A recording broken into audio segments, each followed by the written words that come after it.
Does your dog bark like crazy at the TV? Every time an animal shows up, they explode and you can't even enjoy watching your shows? Today, I'll show you exactly how to stop this. From a management plan that you can use right away to the step-by-step training plan that actually works. TV reactivity is a very common problem. You just want to relax, sit down, and unwind at the end of the day. But instead, your dog is barking, lunging, and going wild at the screen.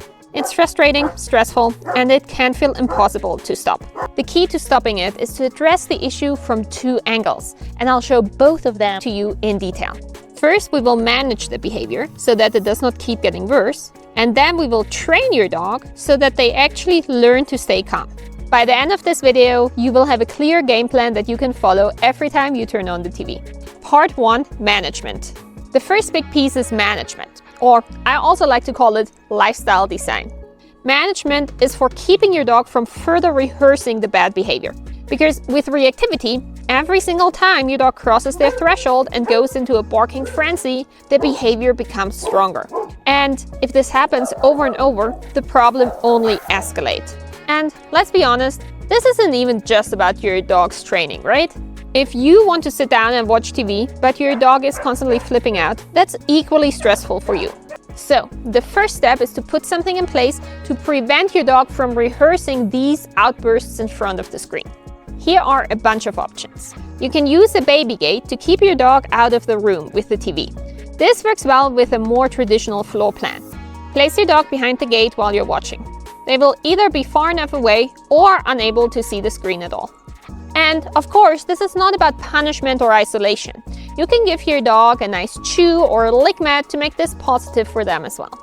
If you have a wide doorway where a baby gate will not fit, an exercise pen is a great alternative. Here you can see how an X pen can be set up in an open floor plan to keep your dog from coming too close to the TV.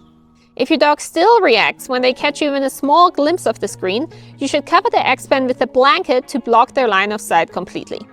And if you have a really open floor plan where even that is not an option, here's another idea. You can still use the exercise pen. Set it up against the wall and drape blankets over it to prevent your dog from seeing the TV. This works well when there are no other barriers available in your home. Another option is to simply place your dog in a separate room while you're watching. Again, this is not punishment. This is simply management to keep them calm and to let them not rehearse the freakouts. And finally, if your dog reacts a lot to the sound, you can use wireless headphones that connect to your TV. That way, you can hear everything clearly while your dog is not triggered by the audio. All right, this was step 1, management. The part of our approach that keeps the dog from further ingraining the behavior. And of course, next we have to teach them to actually stay calm. Part 2, training. We have management to stop things from getting worse, but training is what creates improvement over time. The goal of our training will be to teach your dog that the TV and the animals on the TV are not a threat. To do this, we will expose your dog to the trigger in a way that it is low enough in intensity that they can stay calm. There are many ways in which we can lower the intensity of the TV. First, adjust the volume. If your dog is sensitive to the sound of, for example, barking, begin with the TV set at the lowest possible volume, maybe level 1 out of 100.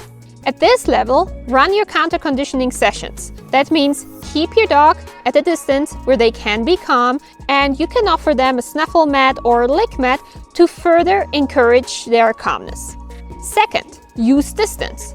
Do not start your training right in front of the screen.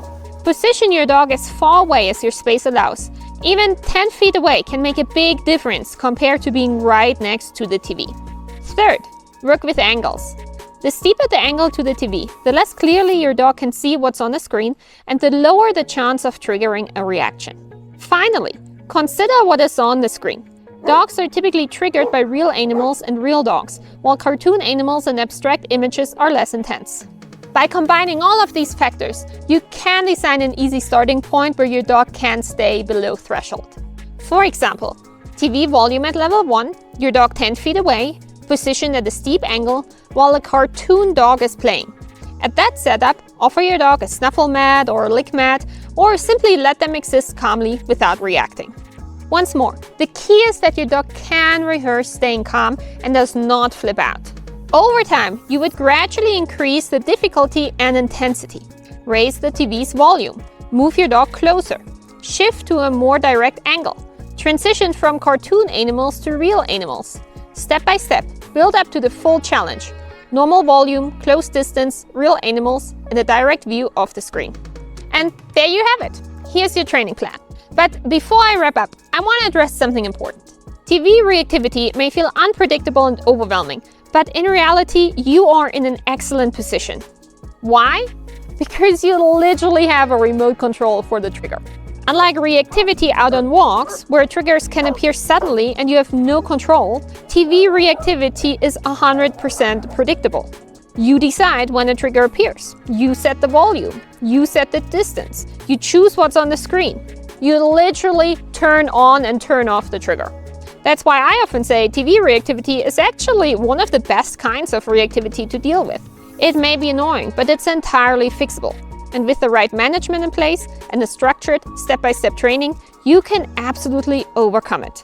As always, if you have any questions about this, just drop them in the comments. I would love to help your dog overcome TV reactivity so that you guys can finally watch TV in peace and relax together at the end of the day. And until then, I wish you happy training!